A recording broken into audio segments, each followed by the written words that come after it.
Katika mechi kali ya ligi kuu Tanzania bara, TRA United wakicheza nyumbani kwenye uwanja Sheikh Amri Abeid pale jijini Arusha dhidi ya wekundu wa Msimbazi Simba, ilimalizika kwa sare, kwa suluhu bila. Ni mechi ambayo Simba kwa dakika 90 za mchezo ndio waliomiliki mpira zaidi kwa asilimia 55 kulinganisha na 45 za wenyeji. Simba walipiga mashuti 10, 4 yalilenga shabaha.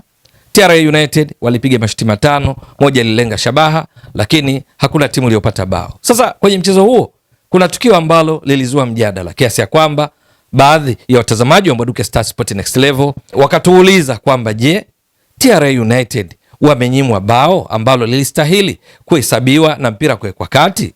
Tukio hilo ni katika dakika ya 28 kuelekea 29. Ni pale ambapo TRA United walipata faulo. Ndio, walikwenda kupiga na mpigaji alikuwa ni Valentin Nouma. Alipiga vizuri sana. Lakini mwisho wa pigo hilo ikawa ni kwa nahodha wa TRA United kama unavyo hapo, Nasri Kombo akiufuata mpira huo ambao ulikuwa wavuni ukimshinda golikipa Mahamadou Tanja Jibo. Kiasi ya kwamba TRA United waliona ni bao safi, wakataka kushangilia. Lakini wakati wanainuka tu wanamtazama mwamuzi msaidizi, alikuwa tayari ameshanyoosha kibendera kuashiria kwamba kulikuwa na offside. Ndiyo, kwamba Nasri Kombo alikuwa offside na hivyo bao halikustahili kuwa bao. Wao wakaona kana kwamba wamenyimwa bao hilo kwa sababu Nasri Kombo hakuwa ameugusa huo mpira, lakini bado ilikuwa ni offside. Kwa hiyo TRA United wakakosa faida hiyo ya kuwa na bao ambalo kama lingehesabiwa pengine lingewapa pointi 3 muhimu. Sasa ukiangalia marejeo ya picha za video unaona ni kweli mwamuzi msaidizi alikuwa sahihi, ni kweli mwamuzi wa kati alikuwa sahihi kulikataa bao hilo. Ndio, hiyo ni kwa mujibu wa sheria za mpira wa miguu Law 11, sheria namba 11 ya mpira wa miguu ambayo inaelezea kuhusu offside. Ni kwamba offside ni pale ambapo mchezaji wa timu inayoshambulia mmojawapo anakuwa au zaidi anakuwa mbele zaidi ya vyote kwa pamoja viwili, yani mpira na mchezaji wa pili katika kuzuia wa timu pinzani. Tunasema second last opponent, yani huyu anayeshambulia akiwa amemzidi kwenda mbele pamoja na mpira kwa pamoja, hiyo ndo inakuwa offside pale anapokuwa involved, anapohusika katika mpira husika. Maelezo zaidi ni kwamba kuwa katika offside position, yani wewe mchezaji wa timu inayoshambulia kuwa mbele zaidi ya second last opponent, zaidi ya mpira, wala sio kosa katika mpira. Lakini kosa linakuja pale ambapo mchezaji aliye katika nafasi ya kuotea anakuwa anahusika kwenye mchezo husika, ama kwa kucheza ama kwa namna yoyote ile kudesh, kughilibu wapinzani, ama kufuata mpira hata kama ugusi, ama kuziba uoni wa golikipa.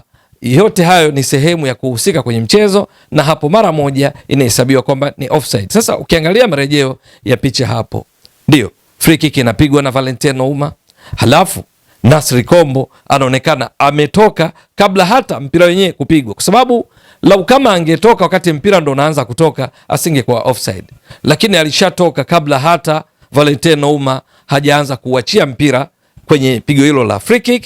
Matokeo yake alitangulia mbele zaidi kuliko wachezaji wote wa Simba, bali golikipa tu Mahamadou Tanja Jibo, ambaye sasa haitengenezwi wale wachezaji wawili wa timu inayozuia kwamba ndio wanapaswa kuwepo. Mchezaji mmoja ni golikipa Mahamadou Tanja Jibo, hakukuwa na mchezaji mwingine wa pili aliyekuwa mbele zaidi yake Nasri Kombo wakati akiuendea mpira huo. Bado ni offside kwa sababu amehusika katika mpira huo, amekuwa involved, na hivyo waamuzi walikuwa sahihi.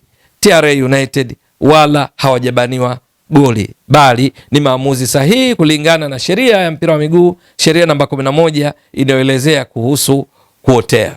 Sasa mwisho wa siku TRA United ambao katika mechi iliyopita hivi karibuni wakicheza dhidi ya Simba kwenye uwanja Meja Jenerali Samuyo walifungwa mabao 3-0 katika mechi ambayo dakika 90 za mchezo hawakuwa na shuti la kulenga shabaha. Lakini leo hii TRA United wakicheza nyumbani katika mechi ambayo ilishaahirishwa mara 2, hatimaye leo imechezwa kwenye uwanja wa Sheikh Amri Abeid pale jijini Arusha, walicheza vizuri sana kwa maelekezo ya kocha Etienne Ndairagije.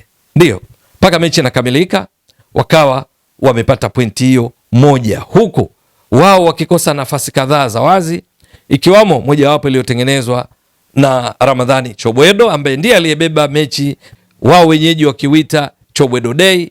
Alicheza vizuri sana, lakini wenzake hawakutumia nafasi vizuri hata zile ambazo alizitengeneza, kwa sababu wangefanya hivyo pengine angeweza kuwa mchezaji bora wa mchezo kama mechi iliyopita waliocheza dhidi ya Singida Black Stars na kushinda kwa mabao 2-0, Chobwedo akiwa mchezaji bora wa mchezo. Leo hii pengine nafasi alizozitengeneza kwa wenzake wangezitumia, pengine angeibuka tena mchezaji bora wa mchezo kutokana na kiwango bora alichokionyesha. Matokeo yake, baada ya mchezo huo kuisha kwa suluhu, Simba wameongeza pointi moja, sasa wana pointi 36. Kumbuka watani zao jadi Yanga wanaongoza ligi wana pointi 44, lakini wamecheza mechi 18. Simba wamecheza mechi 17, wamefikisha pointi 36. Maana yake wana kiporo cha mchezo mmoja ili kulingana idadi ya michezo na vinara wa ligi ambao ni watani zao jadi Yanga. Kama wanashinda, maana yake watatimiza pointi 39.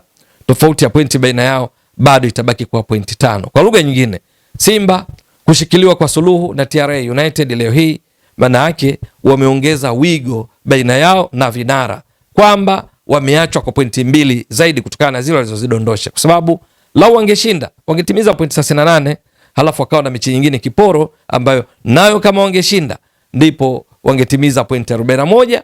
Yanga wakiwa na pointi 44 wangeachwa pointi 3. Lakini kushikiliwa kwa suluhu, maana yake hata hiyo mechi moja kiporo ili kulingana michezo na Yanga, wakishinda bado wanajikuta wanaachwa pointi 5, kwa sababu watafikisha pointi 39, Yanga wana pointi 44. Je, itakuwa vipi katika mechi zilizosalia? Ni swala la kusubiri. Ewe mtazamaji wa Mbwaduke Stats Sport Next Level, endelea kuunga mkono channel hii kwa kuhakikisha kama una subscribe, una share, una like na kucomment. Mwasilishaji wako ni mimi Ramadhani Mbwaduke almaarufu kama Mzee wa Data. Shukran jazilan. Bye bye.